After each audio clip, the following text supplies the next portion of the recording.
welcome to the Black Excellence Club, Ryan. Thank you. I appreciate you for cutting out some time in your day to be here. I'm happy to be here. Introduce yourself and tell us a little about yourself.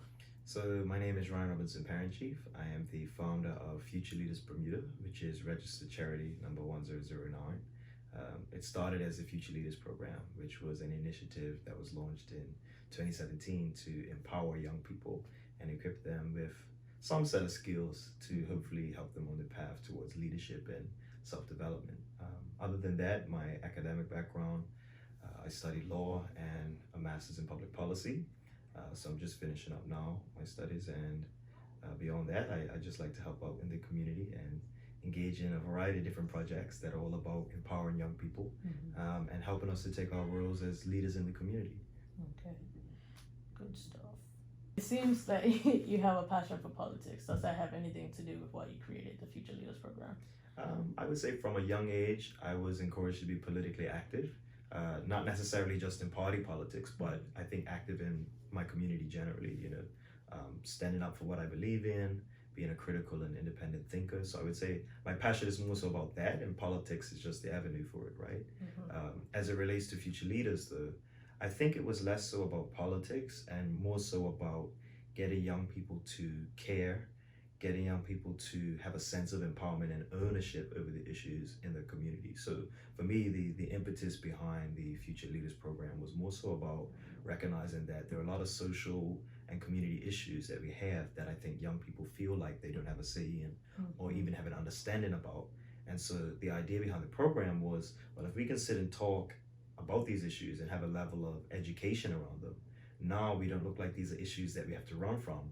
It looks like something that we understand, we can talk about, we can sort of connect the dots between the causes and the effects, and now we can actually play a part and have an active role in it. So that was sort of the inspiration behind it. Now, what that turns into afterwards, I think, is up to the people that go through the program, right? The aim is that they'll be inspired and empowered to actually do something in their community. And that could be around anything, whether that's environmental passions or politics or science, technology, whatever it is. But the aim is that you have a general understanding of things around you and you take ownership over your community. Okay. I definitely think that it's definitely necessary because I feel like, especially when it comes to politics, I don't know anything about it. I only voted for the first time in the last election, and that's because people was just pressure me, just do it. And I'm just like, I feel like I would vote if I knew more about it.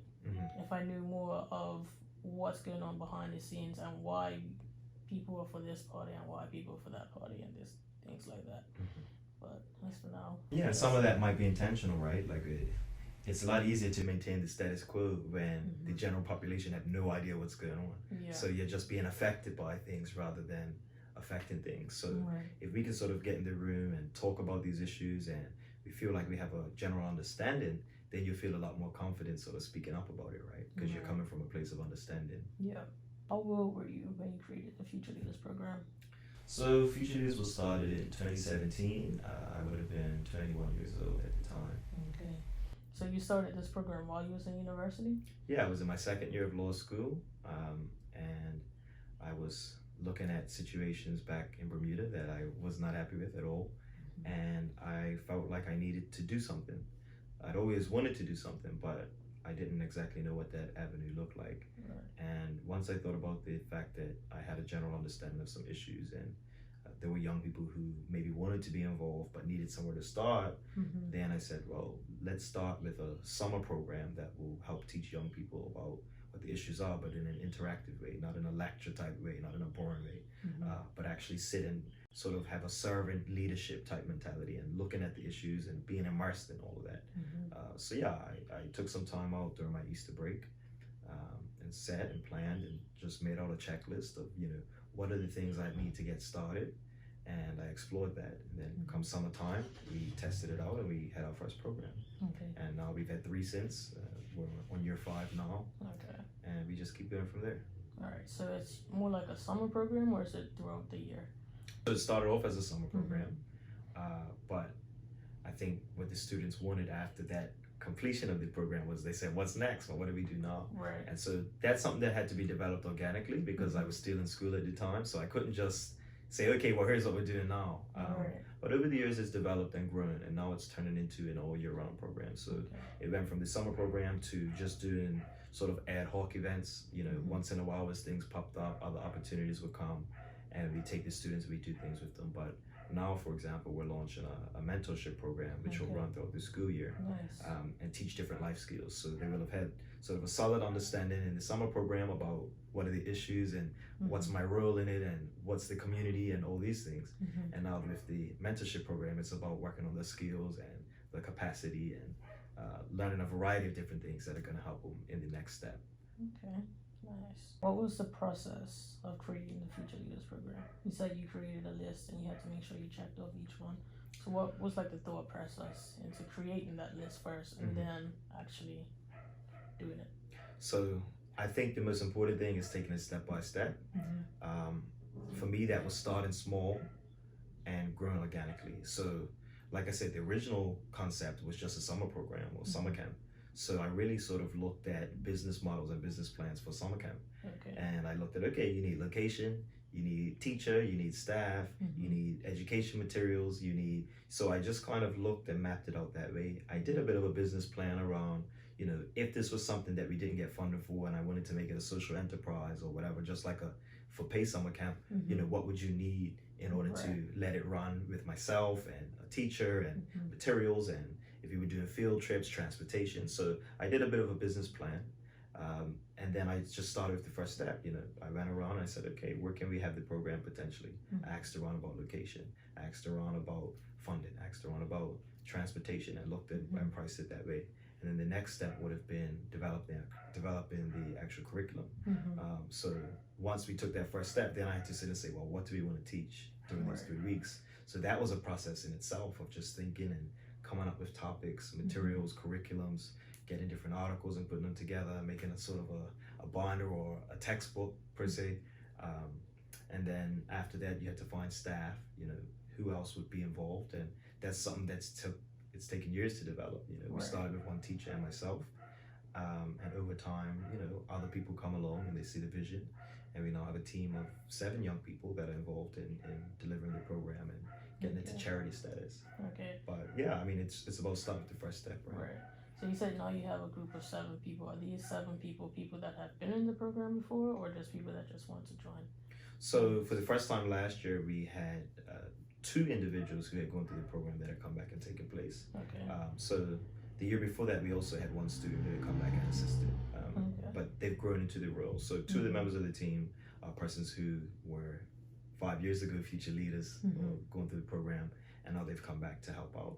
The rest of the team will be friends and comrades, as I call them, who have come along and they've seen the vision, and bit by bit they filled in the gaps, and now we move as a unit. All right, that's nice. How long would you say it took you from the idea to it starting? Yeah, I think from the moment I had the plan, it was a bit easier, right? Because now it's just about, well, what's the timeline? It's hard to say because, like I said, I always wanted to do something. So even in my childhood, you know, you're thinking of these things. Sometimes you have ideas that are just sitting in your subconscious, and you don't even know until something comes along and there's sort of a light bulb moment. But once that light bulb moment happened, it was just about coming up with a plan, taking time to reflect. So that was probably a matter of months. You know, from Easter break or whatever till summer. You know, you think about it, you maybe have a little notepad and you write down some ideas. So over the course of a couple months, I sort of, I guess, conceptualized it. And then once you sort of put the pieces together, it was easier. So you had the plan, well, you started the plan in, say, the Easter break, you said, right? Yeah. And then it started that summer or the following summer? Started that summer. All right, so maybe like 3 months or so. Yeah, maybe. Yeah, 3 or 4 months. All right, that's not bad. That's actually pretty good. But of course, the foundation had to be laid before that, right? So, yes, you know, you're relying on contacts and networks and people that you already know. That's why it's hard to say how long it took. Right. You know, from paper to execution was a matter of months, but there were things that had to be built up before that, right? Yeah. What is the age range for the Future Leaders program? So the summer program, the intake of students is normally ages around 13 to 17. We try and keep that flexible. You know, we don't want it to be just strict eligibility criteria. So they sort of start out that way, and then over the years they've grown. So I guess your oldest future leader now might be around 20, 21 years old. Okay. Um, So you don't have to be in school to be a part of the Future Leaders program? well, I think we source our students from school, so it starts out around age 13. Right. So students are maybe finishing middle school, transition into high school, and that's when they come into the program. Okay. But there's no sort of end date on it either. Okay. But also we're still developing, so we're Right. working on another program now that's going to target 18 to 35-year-olds, and that's Okay. people sort of our age range now Right, that are definitely. looking out and want to get involved but don't know how. Right. So it's still growing, but the Okay. summer program is around 13 years old would be the earliest. All right. So is there a criteria to be a part of the Future Leaders program, or you just have to be interested in? Mhm. that sort of So thing? for our intake, we normally take around a max of 20 students a year, Mhm. and what we actually do is half of those spaces we go out and we invite schools to nominate a student. Okay. And so we ask them, it could be a student leader or somebody that you identify as having the potential for leadership, but maybe needs an extra push or needs to be around other like-minded people. Okay. So it's not just your top students, but it's Right. also people that, may want to be in that type of environment or may benefit from it. It could be a Right. sports team, it could be other interests. And then the other half of that 20 spaces is open up to the general public. And that's sort of Okay. just a blank canvas. They can sign up and then they fit in and they work together. Nice. It's definitely pretty interesting. Mm-hmm. Is the Future Leaders program where you expected it to be after 5 years of existence? No, I don't know what I expected when I first started. Okay. It was just, I said I want to do a summer camp and I want to take a bunch of young people and I want to get them to care about the community and I want to just impart some information and get them reading the sort of government reports that you have and talking about the issues. That was it. It was the students themselves that in like week 2 of the program said, oh, we want to do something else. What happens after this? We want to do stuff all year round. We want to start talking. Right. And then it was other people that came to me and said, hey, I want to be a part. So Okay. I had no idea, what it would be. All right. So how is the Future Leaders program funded? You said it's a nonprofit charity, so how do you operate? Yeah, so we're now a registered charity. Okay. For the first few years, it was just sort of an association, right? Or just a group. And you had people who were generous donors, various people in the community who believed in the vision, Okay. including the government and both political parties in the initial year. It was an election year, so that was a bit easier. And then after that, it's grown now to be its own charity. So we have sponsors, we have donors, and of course, if you're responsible in your financing, you can sort of save up a little bit each year to be able to have some sort of a reserve or surplus, right? So that you can implement new programs. But overall, it's a charity. So would you say it was hard to find the funding, or it was pretty easy? I think it's a matter of having a plan. Okay. You have to be able to sell people on a vision Mm-hmm. and demonstrate impact. And once you do that, there are people out there that are going to support. Right. So I saw you sent some students away on a trip. Mhm. How did that go? Like, what was it? So I think in maybe the 3rd year of the program, we got the opportunity to do a study abroad trip to a boarding school in Atlanta called Brennan Hall School. Okay. That was because as part of the actual Future Leaders program, the students go out onto different field trips and different experiences in the community and they talk to different leaders. Mm-hmm. And one of them was the U.S. Consul General. Okay. And they became aware of our program, and every year our students go and visit them, the U.S. Consulate in Bermuda. Right. But as you also know, there are boarding schools that sort of target Bermuda, and you have a boarding school fair, and Bermudians have a pretty good relationship with going overseas to school. So the U.S. Consulate actually connected us with this school in Atlanta, and the school said, we want some of your students to participate in our summer program.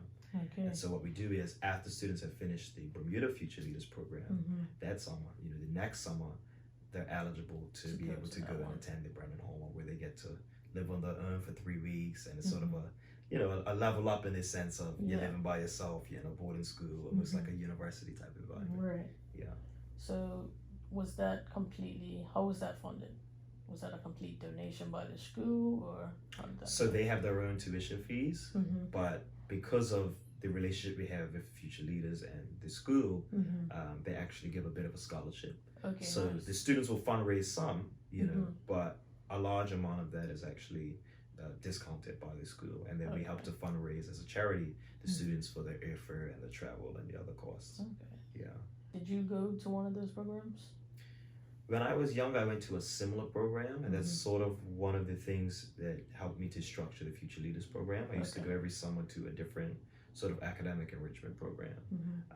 And I think it's typical that you have different schools throughout the US that will do sort of summer enrichment, some academic programs. So I went to something similar, but I haven't done the Brandon Hall one. But what I did do is every year when the students go up, we'll have a staff member take them up, and then I'll go at the end and I'll watch the final presentations and sort of see what they've done.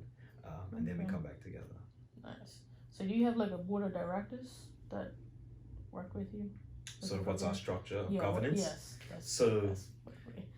So what we do have is trustees, because we're not an incorporated entity. We're a registered charity, but we don't have, for example, limited liability status. That's because we sort of want to just grow organically in step rather than taking a big jump. So what we have is it's myself and another trustee by the name of Russell Lister. And his job is to keep me accountable. He's basically like a chairperson or a co-chair. And so between the management of the organization from a charity perspective, he holds me accountable, and then we have a sort of an executive team, which is an accounts manager, an operations manager, myself, the trustee, and then two of the youth assistant directors. And that's sort of Sion Tatum and Mackenzie Cole-Tuckett are both students who did the Future Leaders program and are now coming back to sort of learn how to take over the reins, if that makes sense. Okay, nice. So basically training them to take over from you. Exactly. That's good. How many places have you or anyone a part of the Future Leaders program traveled to, and what was the reasoning for that travel? Like, say, to a different country. Like, how many countries have I been to? No. Through Future Leaders, many places? Through Future Leaders, how many places have you traveled to for your program, or anyone else that's involved with the program? So our first international partnership is the Brandon Hall School one. So the Future Leaders through the program will have traveled only to the United States so far. We actually have plans to try and connect with other programs in West Africa and the Caribbean. So the vision, obviously COVID interrupted that, would have been that we could get some students in Ghana and we get some students traveling to Trinidad and Tobago and do similar exchanges.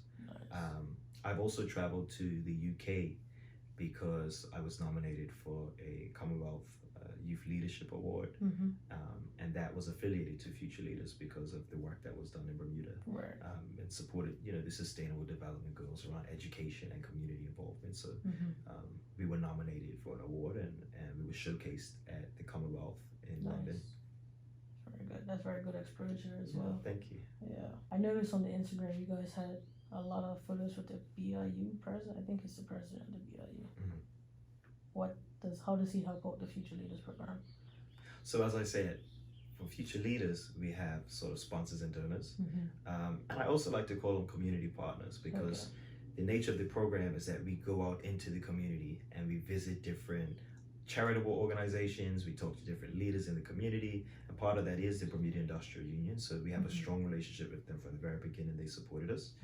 So they would make an annual donation, but also whenever we need a space to meet with parents, whenever we want historical resources. I mean, the BIU is a huge source of information when it comes to historical records, whether that's labor union leaders or reports that have been done on Bermuda's education system or racism or inequality.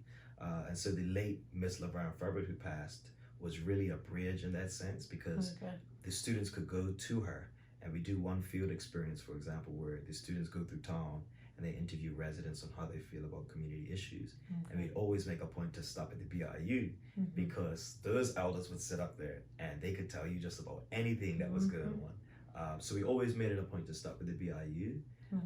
And in return, they actually offered our Future Leaders the opportunity to attend their annual Labor Day banquet. So it ended up being a learning experience for the students, because after finishing the summer program, they could go to the annual banquet, which celebrates the BIU, and they actually would make a speech about different issues. So you now had a youth voice present at some of the union sort of functions. So it's been a pretty good relationship, and we're definitely looking forward to building on that. All right, that's good. The next question was, what sort of events have any of the members or students attended or been a part of? Yeah, they've done a whole lot of stuff. I mean, things just sort of pop up. I think people have looked at the Future Leaders program as a source of a youth voice when it comes to certain matters. So even when the program is finished, we'll get invited to go to a different conference, or some opportunities pop up. I know, for example, Kristen White on one occasion ran a particular event where somebody was brought in for an event on related to art. And she invited some of the future leaders to attend. So it allows us to cater to different interests.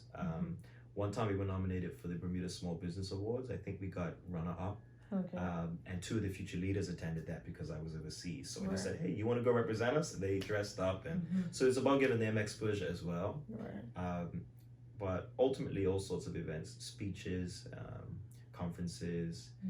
We just like to give them whatever opportunities out there to be able to, you know. It seems like a lot of people invite the Future Leaders program to have a seat at any conference or something that they do. Yeah, and that's the aim, right? Because it challenges them now. Like, you've done the program, people are looking at you. People know that you at least know a little something about what's going on. So now you can sort of tie your passion into having a platform. So even if students are interested in the environment or science, or we have one student that likes animation, Zan Mello, he was on the news recently because he made a little video about Bermuda's bus system. But that's one thing where it's like, once you combine that confidence and that general understanding of Bermuda with your particular passion, then you can do just about anything.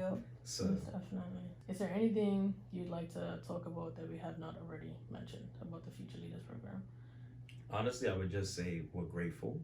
I think from the very beginning, other young Bermudians came out to support, and that makes a big difference whenever you start any project, you know, like just people believing in that vision and watching it grow, you know. So consistent growth, I think, is important, and the community has been a big part of that, because I get young people that come up and say, oh, I want to fundraise money for future leaders, or, you know, can you come to this event, or here's an opportunity for you, and it makes a big difference, and I think people see that.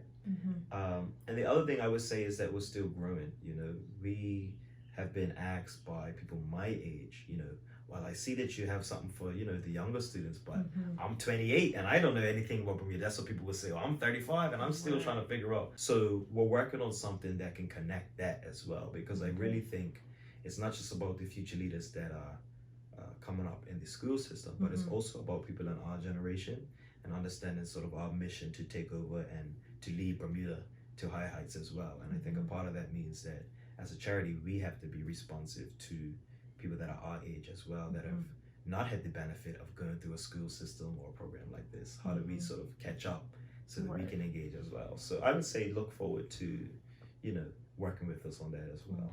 I'll definitely be interested in that, because there's a lot to learn out there. Like, I literally just finished reading Justice Denied. That book. That one. About the assassination of the governor. Yes, the assassinations and things like that. And like, I've heard of it, but I didn't realize how much detail there was, like, that they didn't teach us in school. Because they told you, like, oh yeah, the governor got assassinated. And that was it. And I just feel like that book, I feel like it should be required reading, or any book similar to that should be required reading in Bermuda school, because I honestly only remember learning about Bermuda's history in primary school. And I don't remember half the stuff I learned in primary school. There are a lot of books about sort of Bermudian resistance that are hidden from us, because they don't want us to know that we have a history of resistance and a history of standing up to injustice, right? So you have Island Flames, which is about the Bermuda riots. That's written by Jonathan Smith, who was a police commissioner. And then the other one you definitely got to read is sort of Black Power in Bermuda by Dr. Keto Swan, because that sort of traces the movement from Paulu Kamaraka-Fego and how we got the right to vote, one man, one vote, all the way through to desegregation, the Bermuda riots.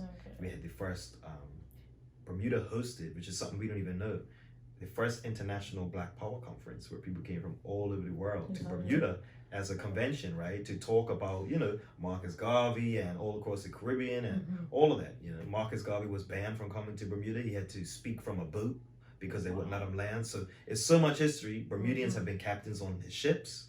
So there's a lot of history out there that we've been denied, and the future leaders, we try and help fill some of that gap, but we also want young people all over to sort of be aware of that history, so that we can have some sort of guiding light, right, for the future. That's something that after reading that book, it's just like, I really just want to go and find more books that have that history in it, because I just feel like I've been failed by my island, like with history. they only want to give you this small little bit. I swear, in high school they teach American history. Yeah, that's what I learned. I honestly didn't even go to Bermuda's high school system, but I'm pretty sure we learned American history. Yeah. Because I did a homeschool program which was American based, so I did American history anyway. But it's just, I think Bermuda needs to do better when it comes to the history of everything that was going on back then. Well, that was another reason behind the Future Leaders program, because I noticed that a lot of young Bermudians at the time, when the Future Leaders program was founded, this was right after we had the pepper spraying incident in Bermuda, where it was a lot of seniors and older Bermudians that was sort of standing up and protesting. Right. There were not many young people there. Nope. And I found that a lot of young Bermudians were more focused on American politics. They knew they could tell you more about Donald Trump and Barack Obama than they could tell you about how many constituencies we have or how you vote in Bermuda. So that's sort of what that gap was trying to fill as well, right? Like, how do we reorient Bermudians to Bermudian issues and local issues and get us to sort of take back our communities? So it's a combination of that, right? Like, just like how you're reading, you have to do your work and read and catch up to speed on the history, understanding that there has been a gap, but also where people who do have an understanding or can bring other people together, we have to do that as well. So, with our team and the 7 of us at Future Leaders and the dozens of future leaders that have come through the program now, the aim is that you have more people out there that can sort of be that bridge. Right. All right. I see you post a lot about Malcolm X. What is his influence on you, and what's your reasoning behind the influence? I think growing up, that's a nice question. I just thought of it. Yeah, no, that's a nice question. I think it also, you gotta ask me that one again. I'm gonna think about that one though. That's a powerful one. The reason I asked it is because, like, after reading that book, I said, okay, let me just do a little more history. I watched, it just happened to be on Netflix, Malcolm X's movie, the movie that they made about him. So I watched it, and then that just intrigued me to want to learn more about it. Because I think in that book they actually referenced the Black Panthers more as like a criminal organization that was just out to, what's the word, to just do things and not really doing things right in that sense. And they referenced the leaders as basically the biggest gang people you could ever think of, but that's not the way that we were taught about it. So it just gave me a different perspective on that, and it made me want to learn more about it, so that way I know which way is really accurate in a sense. I think for me, the impact of Malcolm X, growing up, I often got in trouble for advocacy. I was that one kid in the class that was speaking out, asking a lot of questions. I mean, you knew me a little bit growing up. And it was almost as if speaking out and having your own opinion was frowned upon. And when I came across the autobiography of Malcolm X, I really resonated with them, because I think growing up, we were taught that activism and justice had to be done in a certain way, and that we as people, as Black people, as oppressed people, have to respond in a way that appeals to others' interests. We have to respond to oppression in a palatable way. But Malcolm X, for me, was somebody who had a lot of integrity, and his feelings were really driven by a great love for his people, and he was demonized. People like to pit him against Martin Luther King and say, turn the other cheek, and that this guy was some crazy, wild, violent man. He wasn't. He just had a different approach. And in the end, you'd see, if you look at Martin Luther King Jr., for example, you'd see through his writings that actually he and Malcolm X sort of came a little bit closer together ideologically, with the understanding that there were different ways to fight against injustice and oppression. And so with Malcolm X, I think the most powerful thing for me was he was a really transformative figure. He was rooted, he came from a family that had a political background. He got in a lot of trouble when he was younger. He didn't have a lot of opportunity. He went to prison. But he was able to change his life around and be a huge voice for a lot of people. And I think for me, I resonate with it because he put his people's interests first. So when you look at why he's demonized and why he's seen as well, it's because ultimately he put his people's interests first, and he had so much love for his community that he didn't let anything else get in the way of that. You know what I mean? And I think we can also draw from that, you know, Yeah. not compromising our principles in that type of way. Understand that there's different approaches to things, but being steadfast and having a strong sense of integrity was something that I really resonated with from him. And I found a bit of a champion in learning that it's okay to speak out. You know, sometimes it's okay to make people uncomfortable. Sometimes you have to, because that's how change is made. And drawing off of that, it helped to give me a lot of fuel to, you know, sometimes when you say things that people disagree with, when you do things that, you know, makes people uncomfortable, sometimes in the end it's for a good reason. Right. And he was able to build a movement off of that. It's definitely pretty cool. I need to read that book. Yeah, that's next on my hit list. Like, I just really want to just, like, right now I'm reading more business orientated books.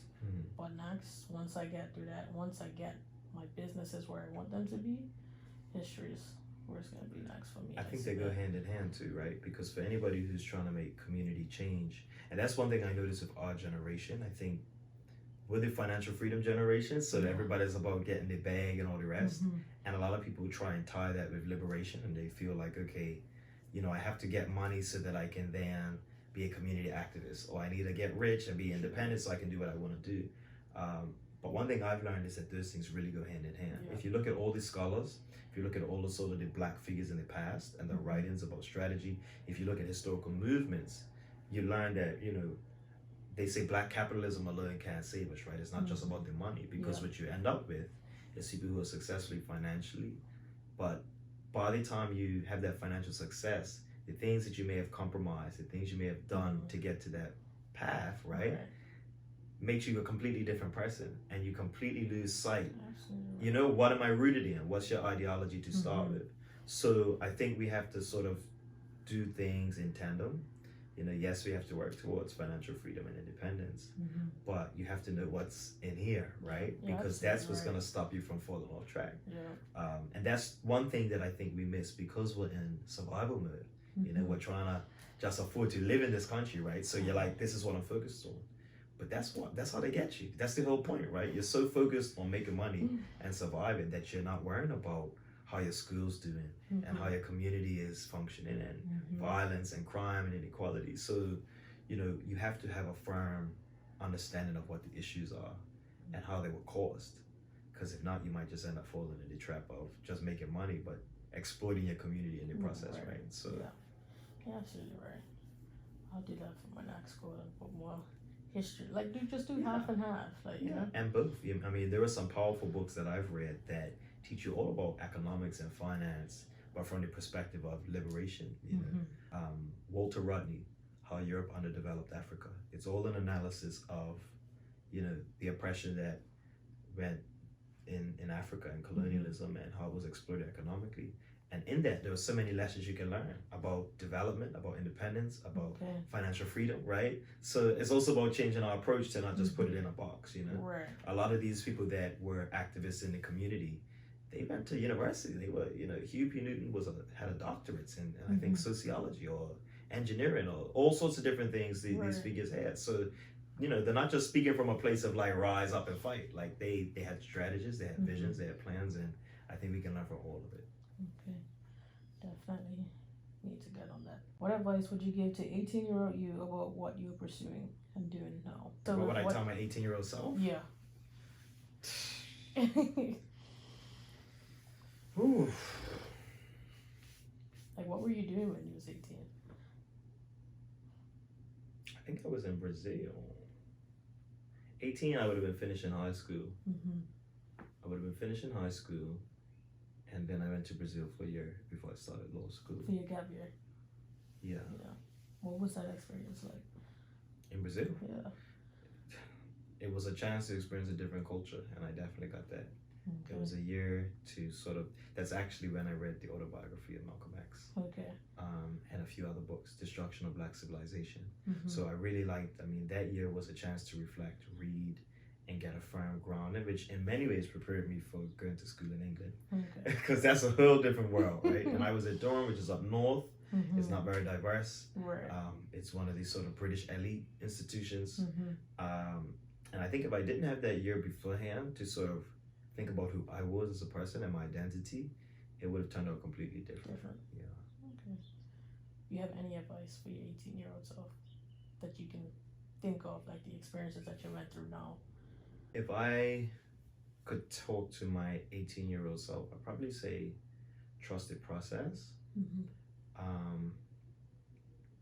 I think I'd also remind myself that you shouldn't wait to try and make a difference. You shouldn't feel like you have to arrive at a certain point Mm-hmm. before you can help your community.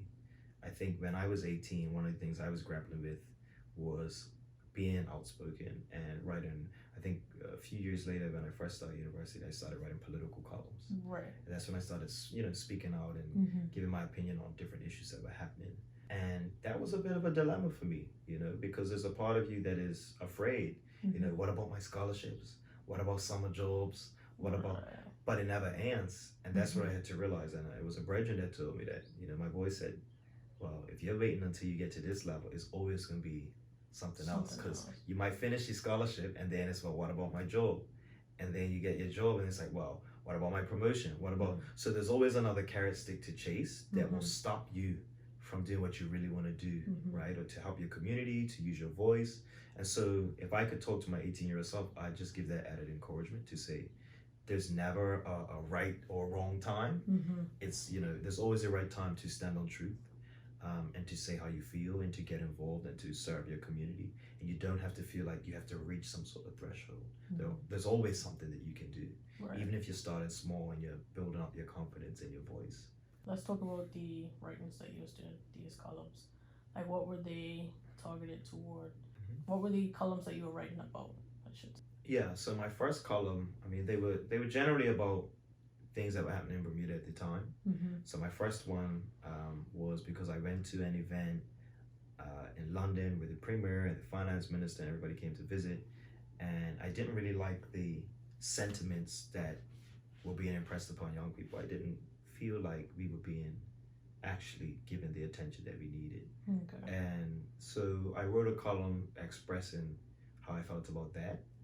And once you put yourself out there, it just goes from there. Okay. So then I wrote about sort of Bermuda immigration and the situation that happened around the pepper spraying incident, when the permanent residency. What was that about again? Yeah, so at the time the government was trying to provide permanent residency and Bermuda status. Sorry, at the time the government was trying to provide Bermuda status to permanent residents. It was a pathways to status debate. Okay. And there was a lot of fear around sort of what that might lead to as far as the historical manipulation of Bermuda's population. Okay. So if you read sort of Dr. Eva Hudson, and she has a book called Racism in Bermuda in its Wider Context, she talks about how historically in Bermuda, our population has been manipulated through things like birth control on Black Bermudian families, through the importation of expats and permanent resident labor, and giving them a sense of permanency to sort of alter the numbers of Bermuda's population. Right. And, that's not always the intent, but it's about being conscious of that historical effect. So at the time, that was a big protest, and I just wrote about the need to be conscious of that history, because if not, we just end up repeating the same things over and over. Yeah, and I've also written about gang violence, which is still unfortunately something that hasn't been resolved. I feel like they're not doing too much at all. Like, because I see it firsthand now, and I'm tired of seeing children, people my age, dying. Yeah. Like, I'm honestly, I don't know them, so it really doesn't affect me in that way. But it affects me in the aspect of, I'm dealing with you, I have to see your family. Like, you know what I mean? I just feel like the government needs to do more about that. Oh, it's not just the government, right? No, I shouldn't even say the government. The people of Bermuda need to do more about that, because at the end of the day, you're raising these people and you're covering for them.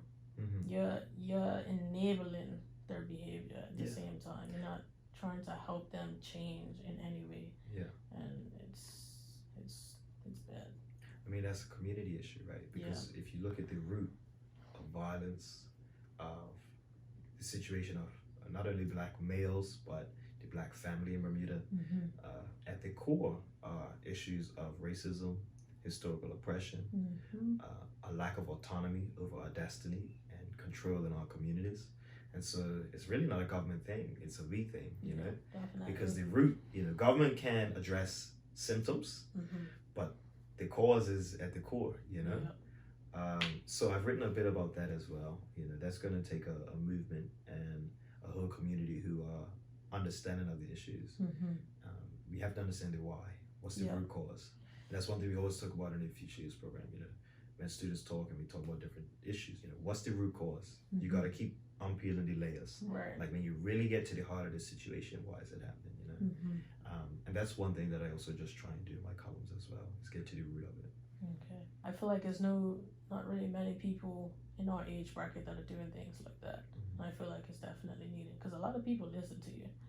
So I know, I'm not gonna lie, I learned a lot of history from you. Thank you. I am not gonna lie. Like, I honestly learned a lot of history. Other than reading, I learned it from you. And I feel like you definitely have that voice and people look to you for that sort of information as well. It's funny because I appreciate it, but my aim is to not be that only voice, right? You know, I'm that only person right now because we have such a big gap in leadership in young people who have an awareness of the history. But like they say, the best leaders are those that make other leaders, right? So I don't want to be that one person. I want to go toe to toe with you and be able to say, you know, well, you know this and I know this, and we put that together, you know, and then we come up with solutions. So the aim for me is to empower and encourage other people to take up that place as well. What would you say to your future self 5 years from now? So you're talking to yourself in the future. What is something you want to tell yourself? Basically. You know, I was given this assignment the other day and the paper is still blank because I don't. That's a tough one, you know, talking to yourself in the future. Yeah. I can do it for myself first. I would say, like, right now, I am struggling with staying consistent and beating myself up for not being consistent.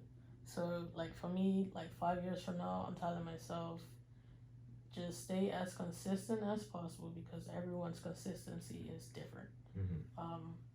Definitely just take each day at a time. Do your to-do list. Don't make more than 10 things to do in a day because then you're going to feel overwhelmed. Just take one step at a time, and if you keep doing that, you will get to where you want to be. That's what I can say to myself for what I'm going through right now. I think I'd probably also talk about some of the issues that I'm having right now, some of the internal dilemmas, you know.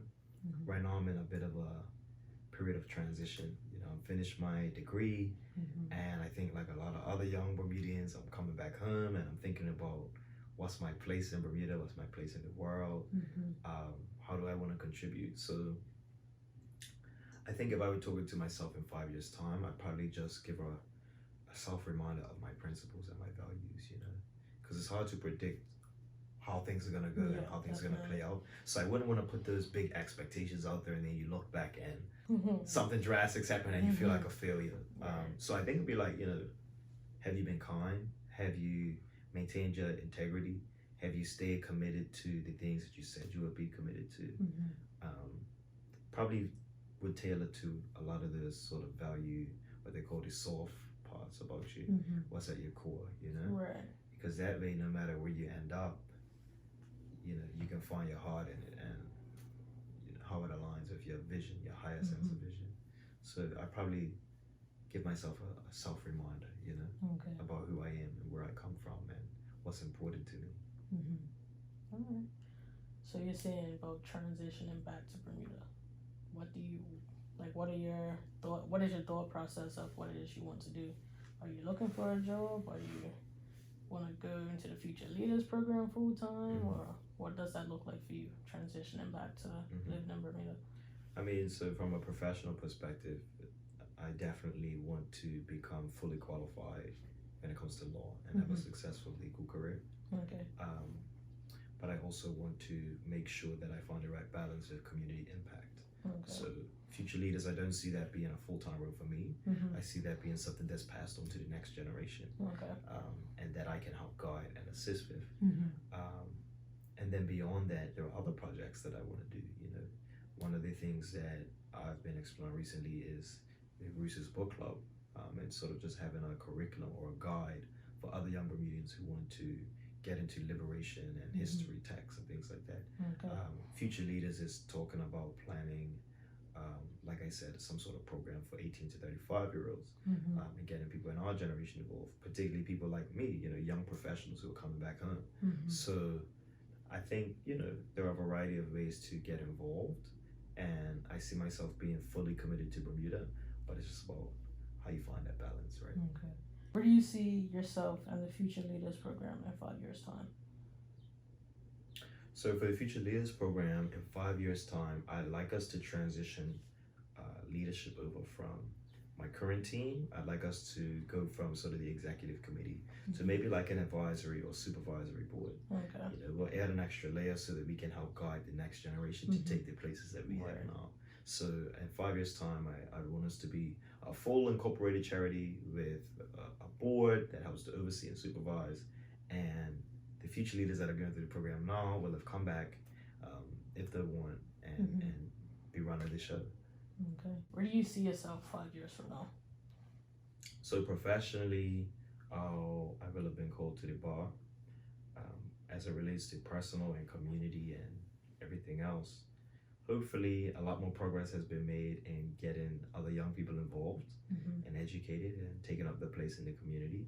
So in that sense, I probably see myself as part of a bigger movement of young people who are really heels deep in Bermuda and the issues and ready to sort of take on, our place in the community. From a charity perspective, like I said, I hope that we will have grown to transition leadership over to the next generation. Okay. But overall, I would say I want to be making an impact, but still having a proper work-life balance and a decent professional life and settled into Bermuda properly. Okay. You have any questions for me? No, I mean, honestly, we went way beyond the questions you had on the list, but it's good, I think they're good questions. I appreciate the reflection. All right. Thank you for coming here today. Do appreciate you taking out some time to sit down and have a chat with me, and I wish you good luck.